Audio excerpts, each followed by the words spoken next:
Olha só, Júnior, já estamos gravando. Eu sei que você já está acostumado com o terceiro sinal do teatro, né? Mas sempre dá uma aceleradinha no coração.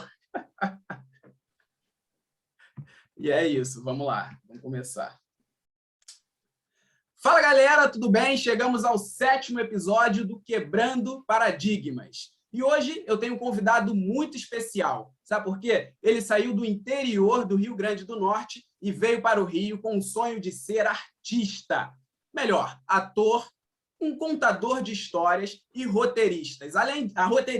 Além disso, ele é formado pela Universidade Estadual da Paraíba em jornalismo e é integrante também da CIA Omondé, uma companhia de teatro aqui do Rio de Janeiro. Mas, além de tudo isso, em 2020 ele ganhou o prêmio Ubuntu de Cultura Negra como melhor ator e melhor narrativa pela obra original e argumento de O Pequeno Príncipe Preto, que já passou por mais de 30 cidades e 65 mil pessoas já viram. Eu converso com ele hoje, Júnior Dantas. E que alegria estar aqui com você, batendo esse papo. E você estava falando essas coisas aí, eu pensando, gente, isso aí sou eu mesmo que ele está falando. Para tu ver, olha, para tu ver que eu tive que te estudar, hein? Eu pesquisei tudinho, deixei tudo anotado aqui para não esquecer nada. E coisa boa, é isso aí. Júnior, É isso agora... aí, gostei. Boa, é isso aí. Eu queria te perguntar, a primeira pergunta é, como é que foi sair do interior do Rio Grande do Norte e chegar aqui no Rio de Janeiro, que é como se fosse a Hollywood brasileira, né? Olha, foi uma grande trajetória, né? Nada foi fácil chegar até aqui. Eu sou de uma cidade chamada Ipueira, que fica no interior do Rio Grande do Norte, tem um pouco mais de 2.000 habitantes. A minha cidade é o segundo município menos populoso do estado e a minha família inteira está lá, né? Minha mãe, meus irmãos, todo mundo mora lá, meus amigos de infância. Até hoje lá não tem um teatro, espaço físico, né? Mas eu comecei a fazer teatro lá desde criança, por ser uma cidade que tem muitos artistas. Então, lá tem muita gente que canta, que dança, que pinta, que escreve, que faz os cordéis. E as próprias pessoas da cidade são personagens, né? São pessoas que têm apelido e que são engraçadas e que contam muitas histórias, né? Então, eu nasci e cresci nesse universo muito lúdico, assim. Então, eu fazia teatro na escola, na igreja. Tinha um grupo de teatro amador lá, chamado Raio de Cultura, na época da minha infância.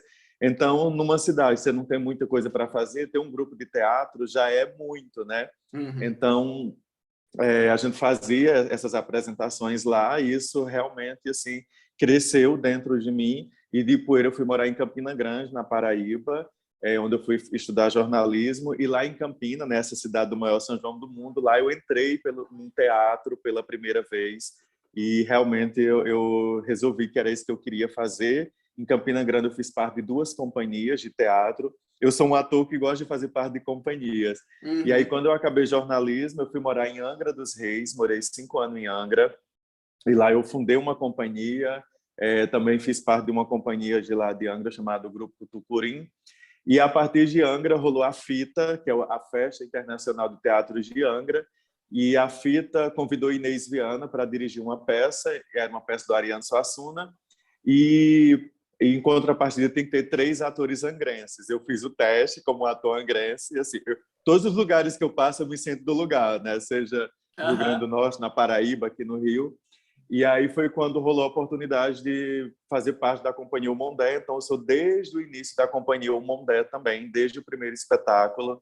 E eu fiz tudo da Companhia O Mondé. Uhum. Maravilhoso, maravilhoso. Você é um ator de companhia, então, né? A sua formação veio das companhias, né?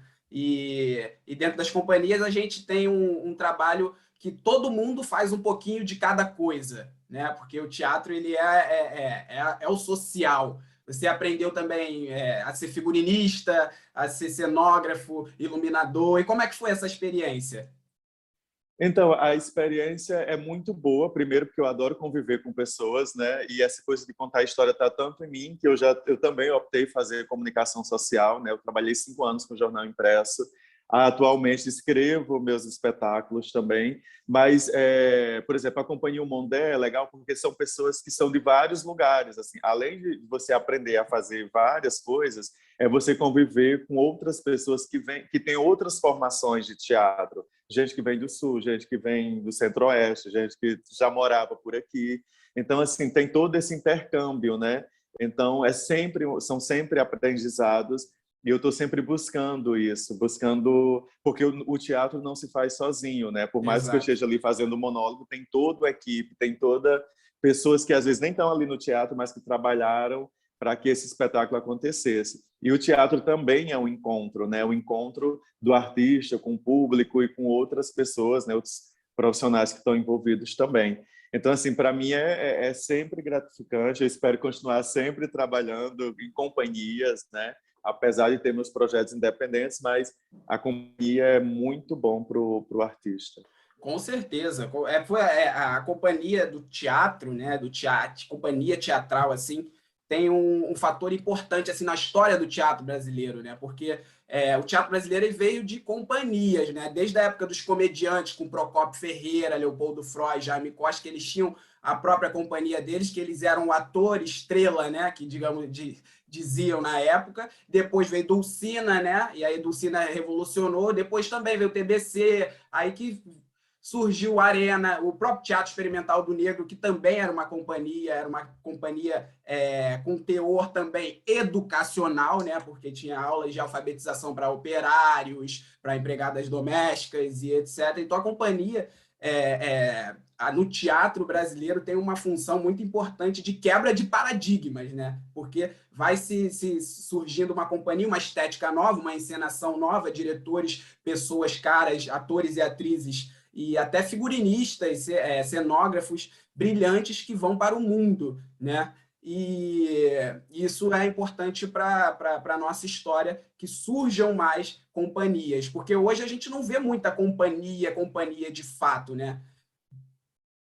Sim, e é muito legal isso que você está falando, porque você estava falando e eu estava passando aqui na minha cabeça, assim, como cada companhia dessa que eu passei eram trabalhos diferentes, eram pessoas diferentes, autores que a gente lia e montava que eram diferentes, e até mesmo a linguagem, né? Você vai criando uma linguagem, né? Às vezes tem a companhia, aquela companhia gosta muito de trabalhar autores brasileiros e tem uma linguagem corporal que é muito forte, então em outra já é mais a música, e a maquiagem. Então, assim, eu passei também por esses processos e que isso fazem o que eu sou hoje, né? Quando você chega lá no palco e assiste um espetáculo meu, você vai ver que tem referências de todos esses trabalhos e todas essas companhias.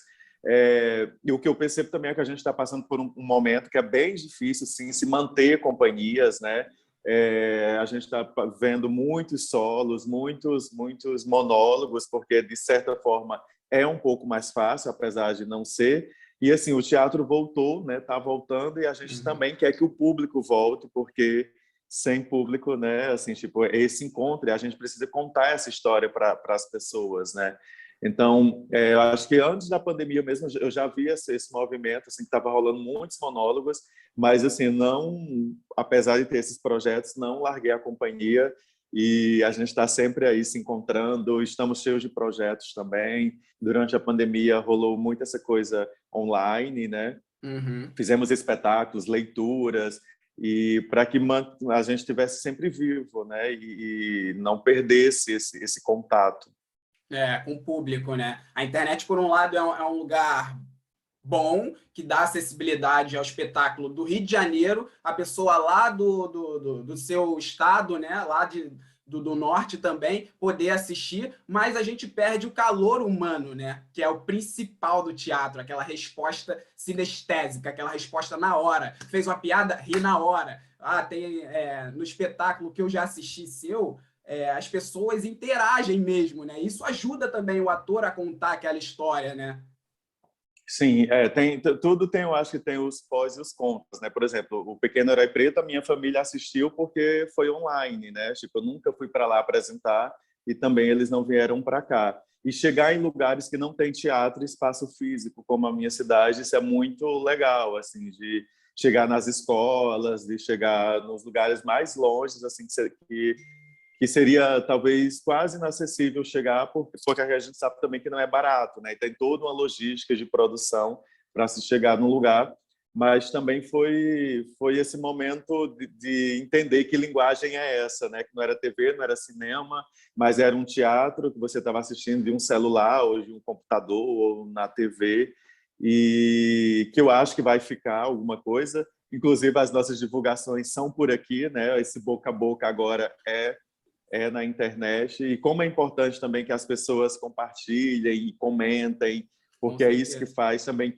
que outras pessoas se interessem, né? Antes tinha que sair uma crítica no jornal, né? Antes tinha que ser outras coisas, e agora a gente está usando isso. Então vamos usar ao nosso favor, né? Eu acho que quando usa ao nosso favor de forma positiva é muito bacana. Com certeza. Eu lembro também de uma história que logo assim que o teatro, ele na década, quando virou o século assim para o 21, eu lembro que surgiram grandes comediantes, né? Heloísa Perecer, Ingrid Guimarães, né? Com a própria Mônica Martelli, o falecido Paulo Gustavo, que ali fizeram um burburinho no Teatro Cândido Mendes. E eles, após o espetáculo, na segunda-feira, né? Na segunda-feira, eles fazem o espetáculo no domingo, e na segunda-feira eles não iam para casa, iam direto para a banca de jornal para ver a crítica.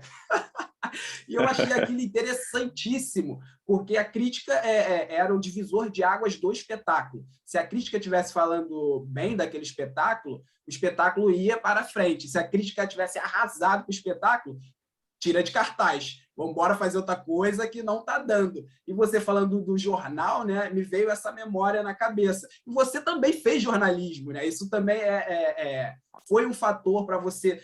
Queria saber se o jornalismo te influenciou a virar realmente um artista, ou o jornalismo era uma pretensão sua de que você tinha que ascender dentro do jornalismo para depois ser um grande artista? Então, na verdade, eu acho que tem algumas profissões que tem um pouco de ser ator, né? Você tem que contar histórias, você tem que seduzir o público. Então, por exemplo, um professor, eu vejo um ator, um artista que está ali todos os dias ralando para contar aquela história para tantas pessoas. Um advogado, e eu acho que o jornalista também tem esse papel de contar histórias, de envolver as pessoas, de chamar a atenção. Então, eu vejo que são profissões que o artista, o ator, está muito presente. Então, assim, eu também dou aula de teatro, né? E o jornalismo ele veio porque eu também queria ter essa segunda opção. Assim, eu faço teatro desde criança, mas na hora de fazer vestibular, né, que essa pressão, quando você tem uma certa idade, vai ser o quê? Eu falei, não, gente, calma. Não tem que escolher agora, mas assim, eu fiz vestibular para fisioterapia, para direito, e uma amiga minha que chegou e falou, cara, você gosta de se comunicar, de falar, de escrever, eu acho que jornalismo tem tudo a ver com você. Eu falei, então é mesmo. Eu lembro de essa amiga era até Paulinha, o nome dela, e Uhum. aí voltou aqui, me Voltou, ligaram. voltou. E aí passei logo assim e aí foi quando eu fui morar em Campina Grande e gostei muito assim. Eu conseguia conciliar, né, até morar em Angra eu conseguia conciliar. Agora eu tenho trabalhado muito mais nesse lado das redes sociais, junto com um amigo meu que também é ator e ele é design, então a gente cuida de algumas redes sociais, eu faço os textos, ele faz as artes, mas assim eu estou sempre ligado em tudo e claro que me ajudou muito também, né? É uma profissão que complementa, né? Não é Isso. uma profissão que dá as costas, vamos supor, sei lá, engenharia com artes cênicas, não é uma coisa totalmente avessa. Olha, e me ajudou muito, porque assim, eu cheguei em Angra, assim como eu cheguei aqui, que eu não tenho família, não tinha amigos, então o fato de trabalhar no jornal, eu ia fazer a matéria, eu já pedi um patrocínio, eu ia fazer uma matéria, eu já convidava a pessoa, eu já vendi o ingresso, então eu sempre uni as duas coisas, entendeu? Porque Aham. era uma forma de eu estar mostrando o meu trabalho, né, através do jornalismo, e chegando nas pessoas certas para lotar o teatro. E foi muito engraçado, assim, quando eu fui para Angra, porque eu fui com mais dois amigos, um era professor de canto, um era enfermeiro e eu jornalista, e aí a gente começou a conhecer pessoas através desse trabalho e aí em seguida lotar o teatro por isso também. Nossa, é muito louco isso, porque às vezes a gente dá uma volta na vida e a gente não entende, né? Mas tudo lá na frente vai se encaixando, vai se Sim, complementando, a e gente isso vai plantando, né? Planta é hoje, não está entendendo o que está acontecendo e depois vai colher lá na frente. Assim. exatamente, precisava passar por essa experiência, né? Sim. E isso é muito legal da vida, mas até a gente entender, a gente sofre muito com isso. É um Nossa. sofrimento absurdo, É, absurdo.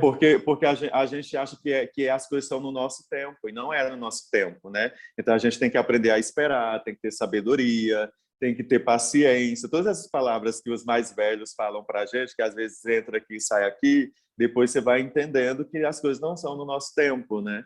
E que a gente tem Uhum. que passar por todos esses aprendizados, por esse caminho, que às vezes não é tão fácil, né? E que nem sempre é só o glamour, né? Tem que estudar muito, tem, né, seus perrengues e tem, claro, seus momentos de muita alegria.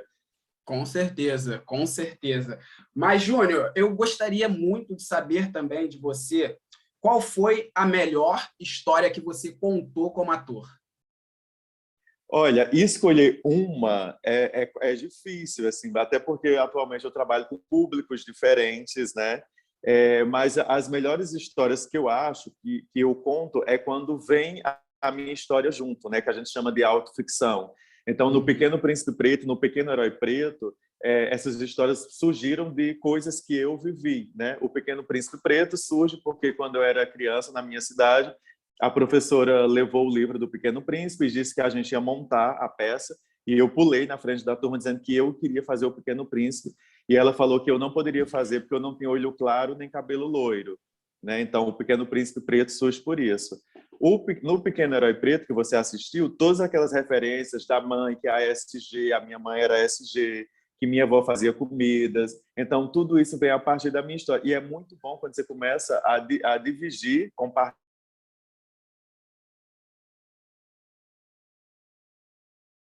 além de aproximar do público, as pessoas se emocionam, elas riem e acaba, de certa forma, ajudando, né? Porque no final dos espetáculos sempre vem me contar, nossa, Júnior, se eu tivesse assistido essa peça há 30 anos atrás, como eu teria crescido mais empoderado, ou teria deixado o meu cabelo black, ou usaria uma estampa africana, porque a gente não tinha essas referências. Eu não tive na minha infância, os meus pais também não tiveram, eu não conversava sobre tom de pele, sobre cabelo crespo, e fazer esse trabalho hoje, trabalhar com esse público, né? Que na verdade nem é para o público infantil juvenil, porque a gente não infantiliza o texto, né? É para a Sim. família, é para todo mundo, é para ir o pai, a mãe, o avô, a avó e levar suas crianças também. Mas eu escolher só uma, eu não teria como, mas assim, o que eu posso dizer é que essas histórias que surgem a partir de coisas que eu vivi sobre as minhas experiências me dão muito prazer em contar e eu fico muito mais satisfeito também quando no final as pessoas se identificam com ela. Eu Uhum. acho que são verdadeiras, saem com verdade. Você está ali falando com muito amor, vem muitas recordações, sabe? Então é muito, muito legal. Sim, você falou da sigla ASG, né? Eu sei o que que é, porque eu assisti seu espetáculo, Pequeno Herói Preto, mas o público aqui não sabe. Você poderia explicar?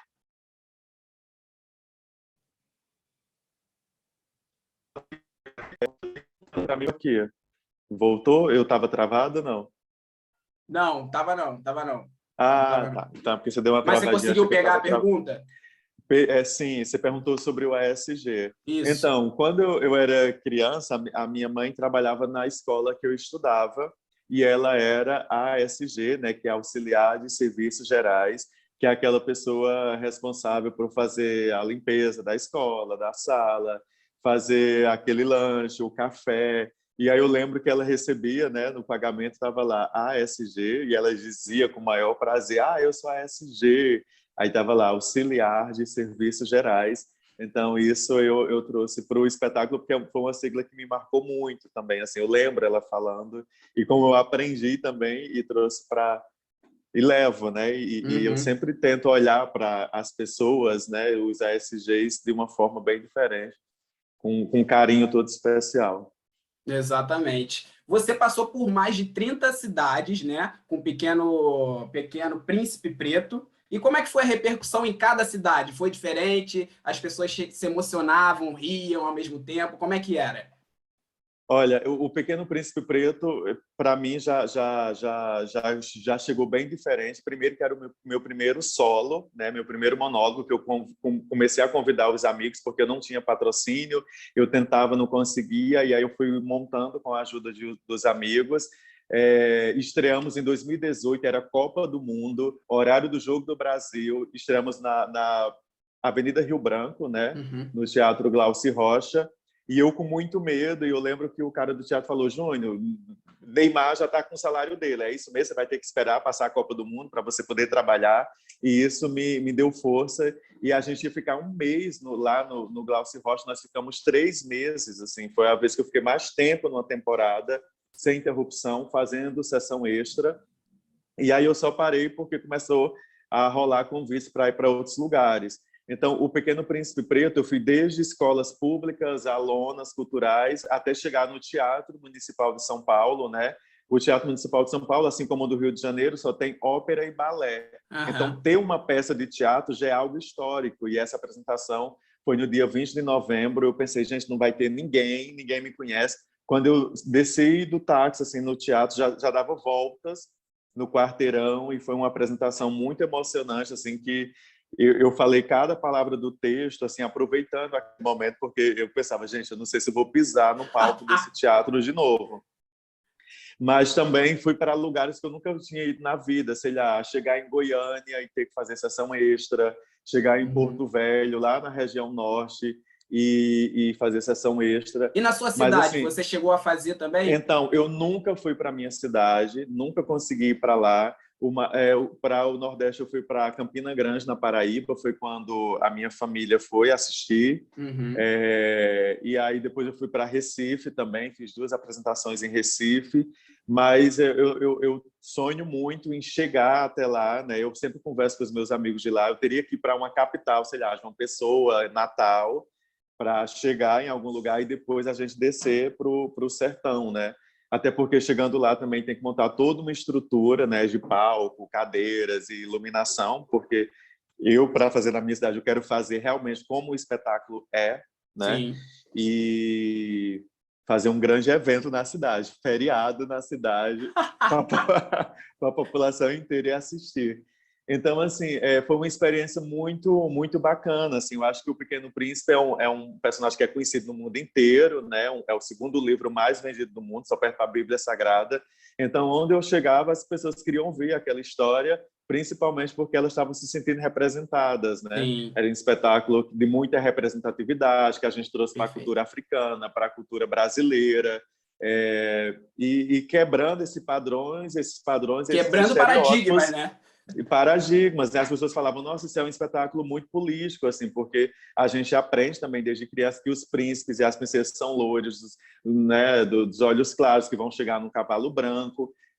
Então, de mostrar mesmo um príncipe que se parecesse com a gente, né? Então, eu ia muito para as escolas e sempre tem esse contato com o público no final. Aquele momento lá da foto ou do abraço Uhum. é muito importante, porque é ali que a gente percebe como a história chegou, né, nas pessoas. Às vezes eu passo mais tempo com o público no final do que em cima do palco fazendo a peça.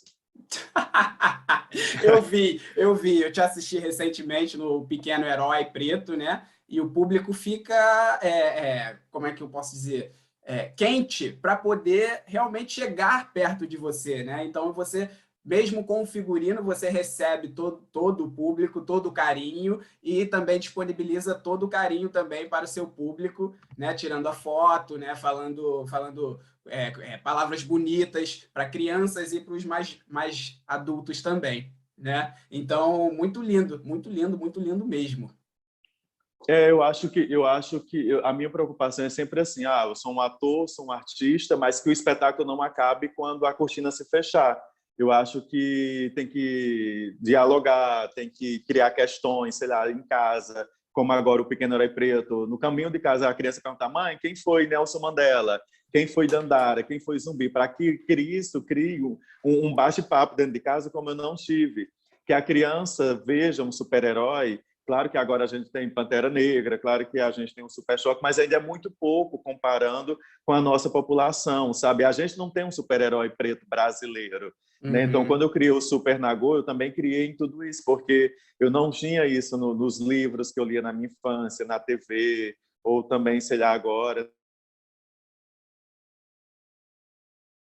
Então, por isso que a gente tem um boneco, né? Porque a gente vai na loja e encontra aquela outra boneca que não se parece com a nossa população brasileira, que é muito famosa, né? Uma boneca de uma cintura bem fina, com as Uhum. características físicas que não se parecem com a nossa. Então, assim, de ter o boneco do Super Nagô, da gente levar um pedacinho do espetáculo também para casa, né? Sim. Além de todas as informações que tem lá no texto, né? De também ter tudo isso, esse pós-espetáculo, né? Aham, com certeza. E a partir dessa sua criação, né, você criou uma outra coisa pro YouTube, né, que foi uma série premiada, uma websérie, na verdade, premiada, né, pelo Rio Web Festival. Já estava ensaiando o Pequeno Herói Preto quando veio a pandemia, e aí eu falei, nossa, e agora o que é que eu vou fazer? Já estava com um projeto, e aí a gente teve a ideia de fazer a websérie, que é um formato diferente, lá tem brincadeiras africanas, eu conto histórias de heróis e heroínas, entrevisto heróis e heroínas da vida real, ensino a fazer artesanato, então é um outro formato, e eu quis aproveitar muito a linguagem do YouTube, porque o Super Nagu é um YouTube no espetáculo, então, eu quis criar essa linguagem também para a internet, para aproximar das crianças, né? O que é que elas poderiam se interessar para assistir e que isso virasse um conteúdo, assim, na sala de aula ou então um programa para a família fazer uma pipoca, colocar na TV e assistir todo mundo, a família inteira assistir. E foi muito bacana ser, né, indicado como o melhor roteiro e como melhor série educacional também. Então, assim, já Uhum. tenho projetos de fazer uma segunda temporada, né? A gente fez a primeira temporada, assim como quero disponibilizar todas as músicas do espetáculo nas plataformas para que a galera também ouça as músicas em casa. Imagina, todo mundo no aniversário lá cantando a música do Super Nagô, para que isso chegue nas pessoas, né? E às vezes pessoas que nem assistiram o espetáculo, mas que sabem que existe a websérie ou que Sim, curtem as músicas também do espetáculo. sim. Então é isso, eu acho que já tem os produtos, já tem a websérie, já tem o espetáculo e vai vir mais coisas aí também. Exatamente, perfeito. Agora, com essa carreira tão premiada, com bastante sucesso, que você concretizou, né, seu nome, que saiu lá do interior do Rio Grande do Norte, veio para o Rio de Janeiro, se concretizou como artista, ator, roteirista e um contador de história, realmente. Acredito que você passou por algum perrengue nessa sua trajetória, não passou? Muitos perrengues, vontade de desistir, dias que você pensa, nossa, como é incrível ser artista, dias que diz, meu Deus, por que eu não tenho outra profissão? Dias que você pensa, nossa, eu quero voltar para casa hoje, para o lado da minha família, porque aqui não está dando mais, sabe? São vários sentimentos. A minha psicóloga ouve isso toda semana. Entendi. Maravilhoso. Você poderia contar algum perrengue ou sei lá? Então, por exemplo, esses espetáculos que eu estava falando agora, o Pequeno Príncipe Preto, por exemplo, que eu uso o microfone. Eu ensaiei, estava tudo ok, fui para a coxia, deu o terceiro sinal, eu entrei em cena falando, o microfone estava desligado, estava mutado. E eu comecei a fazer a peça, eu não estava percebendo, tal, até que começou a primeira música e a banda, tipo, mandando parar. Aí eu percebi que era o microfone. Aí eu inventei para a plateia que a gente estava gravando um DVD e que eu iria, aí de cena ia voltar e a gente ia recomeçar a peça, porque tinha dado um problema na filmagem. Eu não falei que era no microfone. Aí eu saí de cena, aí arrumaram meu microfone, eu voltei, só que foi muito engraçado porque a plateia começou a querer participar demais, entendeu? Tipo assim, tá gravando um DVD, então vou aplaudir em tudo que é cena. Foi engraçado, assim. Uhum. Mas, assim, perrengue de fazer peça para, sei lá, duas pessoas, né? Claro que a gente sempre quer ter um teatro com muitas pessoas para ouvir o que você está falando, mas e também não deixar a peteca cair, entender que aquelas duas pessoas que foram estão ali, saíram de casa e querem ouvir você falar e que a gente tem que fazer com a mesma energia, com muito prazer, com muito amor, e realmente isso aconteceu. E eu fiz o Pequeno Herói, é algo recente, assim, sabe? Não é uma coisa lá de trás, é Aham. algo recente. Mas, assim, já aconteceu, por exemplo, a estreia da Companhia Mondé em Angra, com 20 minutos depois da peça, faltou a luz no teatro, no festival. Faltou, tipo assim, começou a peça, 20 minutos depois acabou a luz. E a plateia ficou lá esperando. E aí, com muito tempo depois, conseguiram arrumar a luz do teatro. Mas acontece de tudo, assim, da mesa de luz parar e você ter que continuar o espetáculo, depois volta, o figurino que rasga, né? Sei lá. Aham. São muitas coisas. São muitas coisas. Nossa, viu, gente? A carreira artística é feita de perrengues. Não se iluda. Ache que é só glamour, são coisas mirabolantes e etc. Não é só isso, tá bom? Júnior, deixa eu te explicar um negócio agora. A gente está fechando a primeira parte do programa, tá? Que a gente, Aham. na segunda parte, a gente vai fazer um jogo maravilhoso que eu quero te testar no improviso. Já que você é Meu um, Deus do um belo céu. artista, vamos te testar no improviso. Eu quero te Ai, testar. Jesus. Meu Deus, então tá bom. Então tá, então fechamos agora a primeira parte do Quebrando Paradigmas com o convidado Júnior Dantas e voltamos já já.